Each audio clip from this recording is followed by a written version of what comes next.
ये क्या बोल रहे हैं सेठ जी? मैंने आपको पहले ही कह दिया था कि मैं आज रात काम नहीं करूंगा। ऐसे बोलोगे तो कैसे काम चलेगा धर्मू? ग्राहक का बार बार कॉल आ रहा है। अगर कोई और ड्राइवर होता तो मैं तुम्हें नहीं कहता। ये आखिरी ट्रैक्टर है। तुम इस ईंट को ग्राहक के पास पहुंचा दो और फिर चले जाना। नहीं हो पाएगा सेठ जी। मैंने आपको कहा था कि मैं शाम को अपने परिवार के साथ मेला घूमने जाऊंगा, और वो आज आखिरी मेला है। मेरा परिवार घर पर मेरा इंतजार कर रहा होगा। आपके बगल में जो लड़का है सेठ जी, आज आप इसे कह दीजिए यह तो खाली है, यह चला जाएगा। अरे धर्मू, यह भोला भी तुम्हारे साथ जाएगा। मैं तुम्हें इसलिए जाने के लिए कह रहा हूं क्योंकि भोला को गाड़ी चलाना नहीं आता।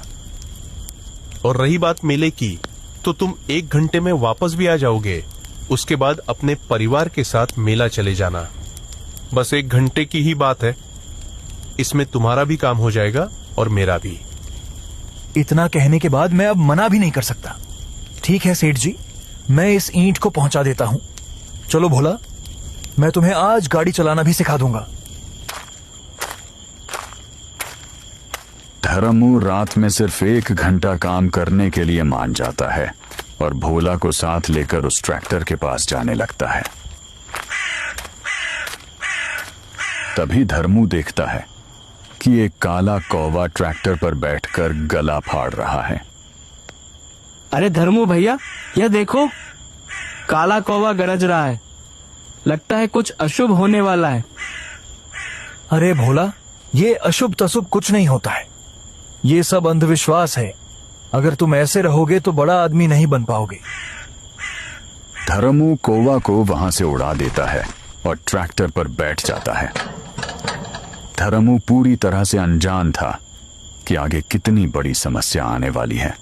धर्मू कुछ देर बैठने के बाद ट्रैक्टर को स्टार्ट कर देता है और धीरे धीरे वहां से चल पड़ता है।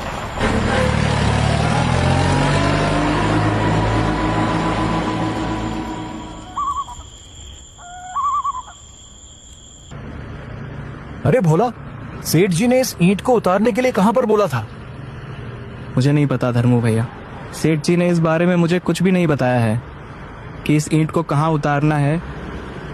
ये तुम क्या बोल रहे हो भोला?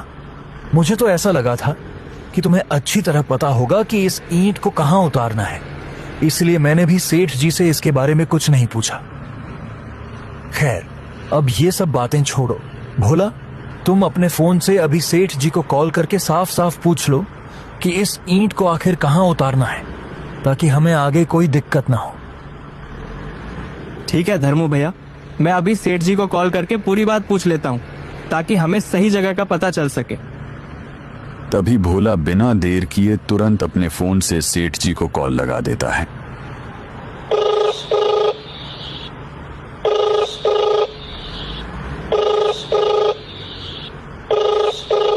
आप जिस व्यक्ति को कॉल कर रहे हैं वह उत्तर नहीं दे रहे हैं। कृपया कुछ समय पश्चात प्रयास करें। The person you're calling is not answering. Please try later. अरे धर्मू भैया, ये सेठ जी कॉल कहाँ उठा रहे हैं? लगता है दारू पीकर सो गए होंगे। हाँ भोला, मुझे भी यही लगता है। तुम एक काम करो भोला, सेठ जी को कॉल लगाते रहो, वो जरूर उठाएंगे। भोला लगातार बार बार सेठ जी को कॉल करता रहता है और बार बार कोशिश करता है कि किसी तरह उनसे बात हो जाए। जब तक सेठ जी कॉल नहीं उठाएंगे तब तक वह कॉल करना बंद नहीं करेगा और बार बार उन्हें फोन लगाता रहेगा। तभी तुरंत धर्मू को घर से कॉल आ जाता है। हेलो, आप कहाँ हो जी? अब तक घर क्यों नहीं पहुँचे हो? आपने सुबह तो कहा था कि हम सब साथ में मेला घूमने जाएंगे, लेकिन अब तक आप आए ही नहीं। हम दोनों कब से आपका इंतजार कर रहे हैं और मेला जाने के लिए तैयार बैठे हैं। जल्दी आइए। नहीं भाग्यवान, मैं अभी नहीं आ पाऊंगा। सेठ जी ने अचानक एक जरूरी काम दे दिया है जिसे पूरा करना मेरे लिए बहुत जरूरी है। तुम एक काम करो, तुम दोनों बिना मेरा इंतजार किए मेला की ओर निकल जाओ और अच्छे से मेला घूमो। मेरा काम जैसे ही खत्म होगा मैं भी सीधे मेला की ओर निकल जाऊंगा और तुम लोगों से वहीं आकर मिलूंगा। और हाँ, एक जरूरी बात, मेरे बेटे का अच्छे से ध्यान रखना, उसे किसी भी तरह की परेशानी ना हो। उसे कुछ हुआ तो मेरे प्राण निकल जाएंगे। ठीक है जी, आप अच्छे से आइएगा। ठीक है, मेला में मिलता हूँ। धर्मू फोन पर अपनी पत्नी को समझाते हुए बता देता है कि आज उसे आने में थोड़ी देर हो जाएगी, क्योंकि उसे सेठ जी का दिया हुआ काम पहले पूरा करना है।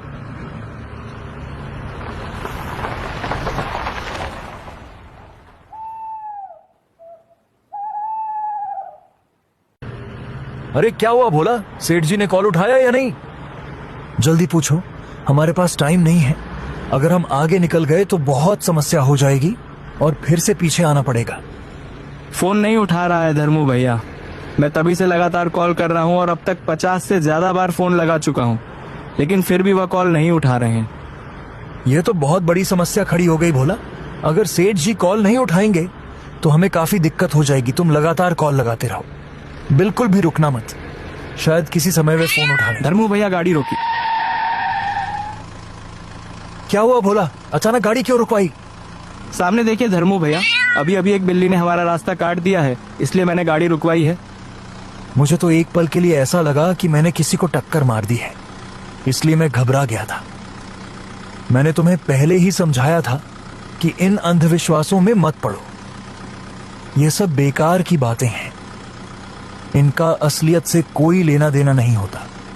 आज के इस कलयुग में बिल्ली रास्ता नहीं काटती, बल्कि इंसान ही इंसान का रास्ता काटता है और एक दूसरे के लिए मुश्किलें खड़ी करता है।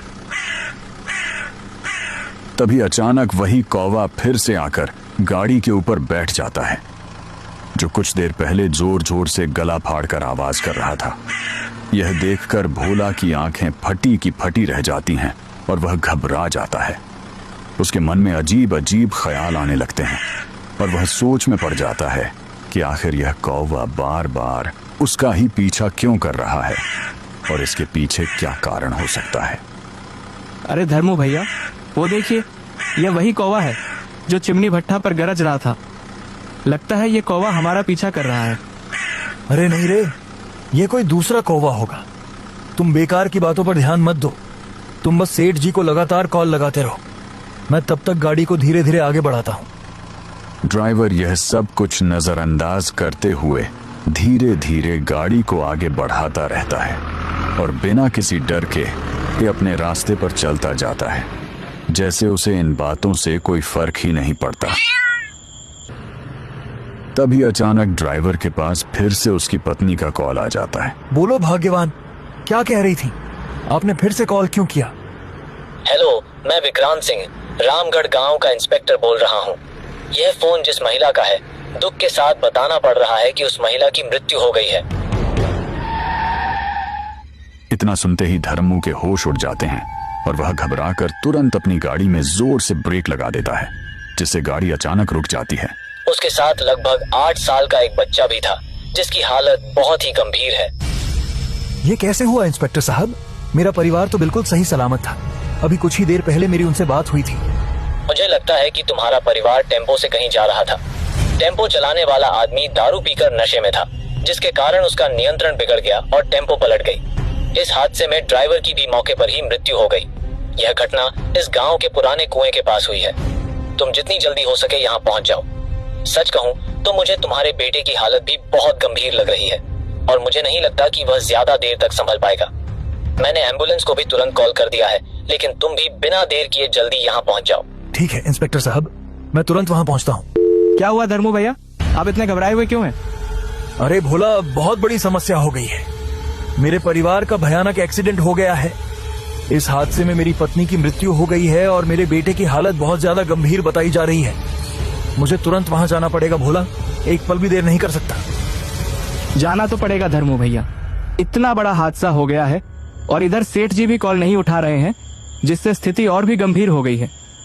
एक काम करते हैं धर्मू भैया, इस ईंट के डाले को यहीं खोलकर सुरक्षित रख देते हैं और सिर्फ ट्रैक्टर लेकर तुरंत वहां के लिए निकलते हैं, ताकि हम जितनी जल्दी हो सके वहां पहुंच सके। धर्मू बिना समय गवाए ईंट के डाले को उस मोटे पेड़ के पास खोलकर सुरक्षित रख देता है और फिर बिना एक पल भी रुके वहां से काफी तेजी के साथ निकल पड़ता है, क्योंकि उसे अपने परिवार के पास जल्द से जल्द पहुंचना होता है।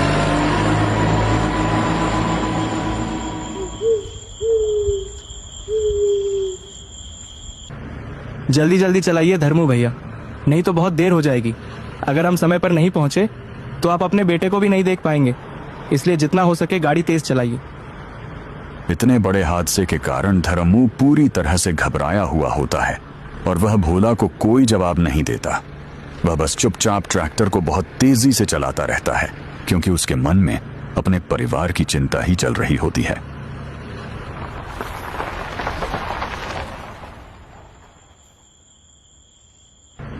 ट्रैक्टर को काफी तेज चलाने के बाद वे आखिरकार उस जगह पहुंच जाते हैं जहां वह पुराना कुआं स्थित है। उस जगह का मंजर देखकर साफ लग रहा था कि एक्सीडेंट बहुत ही भयानक और दर्दनाक हुआ है। धर्मू धीरे धीरे अपने ट्रैक्टर को वहां रोक देता है और घबराए हुए मन से दोनों ट्रैक्टर से उतरकर आगे की ओर बढ़ने लगते हैं। धर्मू जैसे ही यह देखता है कि उसकी पत्नी के साथ साथ उसके बेटे की भी मृत्यु हो गई है, वह अंदर से पूरी तरह टूट जाता है। उसकी आंखों के सामने सब कुछ बिखर जाता है और वह गहरे सदमे में चला जाता है। उसे समझ ही नहीं आता कि अब वह क्या करे। क्या यह आपका परिवार है? जी इंस्पेक्टर साहब, ये मेरा ही परिवार है। आपकी पत्नी ने आपके बेटे को बचाने के लिए अपनी पूरी ताकत लगा दी थी और आखिरी पल तक उसे बचाने की कोशिश करती रही, लेकिन दोनों ही गंभीर रूप से घायल थे, जिसके कारण आखिरकार आपके बेटे ने भी दम तोड़ दिया। मैं आपके परिवार को पोस्टमार्टम के लिए भेज रहा हूं ताकि आगे की कानूनी प्रक्रिया पूरी की जा सके।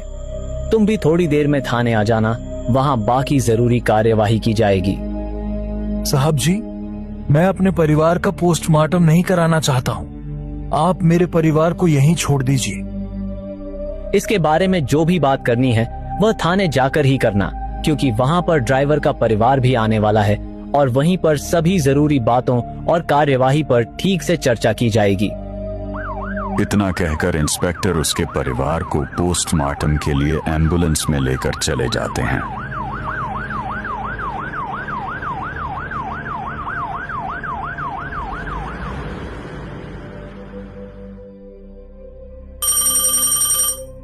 तभी भोला को सेठ जी का कॉल आ जाता है। हेलो सेठ जी। क्या हुआ रे भोला, इतना कॉल क्यों कर रहा है? क्या परेशानी हो गई तुम दोनों को जो लगातार फोन किए जा रहे हो? सब ठीक तो है ना? और हाँ, ईंट पहुंची कि नहीं? अरे सेठ जी, बहुत बड़ी समस्या हो गई है।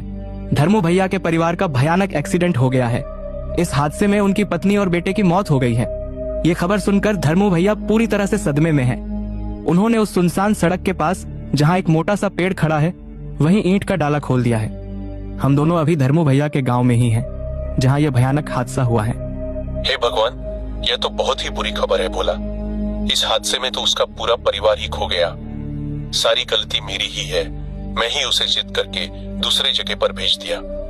अगर धर्मू अपने परिवार के साथ रहता तो शायद इतना भयानक हादसा नहीं होता। अरे सेठ जी, जो होता है अच्छे के लिए होता है। होनी को कोई नहीं टाल सकता है। अगर धर्मू भैया अपने परिवार के साथ रहता तो भैया की भी मृत्यु हो जाती। इसीलिए सेठ जी, जो होता है अच्छे के लिए होता है। बोला धर्मू को फोन दो। ठीक है सेठ जी, अभी धर्मू भैया को फोन दे रहा हूँ। धर्मू भैया कॉल पर सेठ जी हैं, वे आपसे बात करना चाहते हैं। हाँ सेठ जी। मैंने तुम्हारे परिवार के एक्सीडेंट के बारे में सुना धर्मू। यह बहुत गलत हुआ। सारी गलती मेरी है।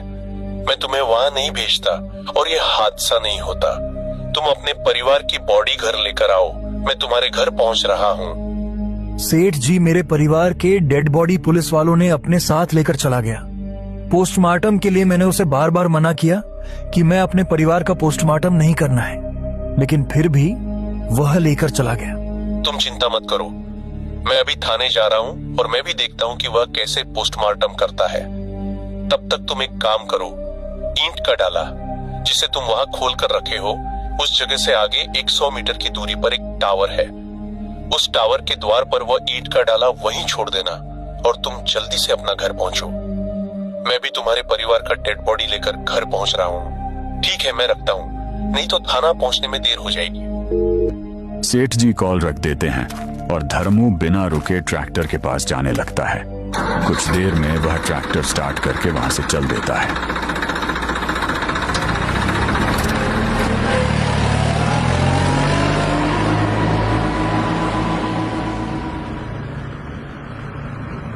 धर्मू पूरी तरह से टूट गया था।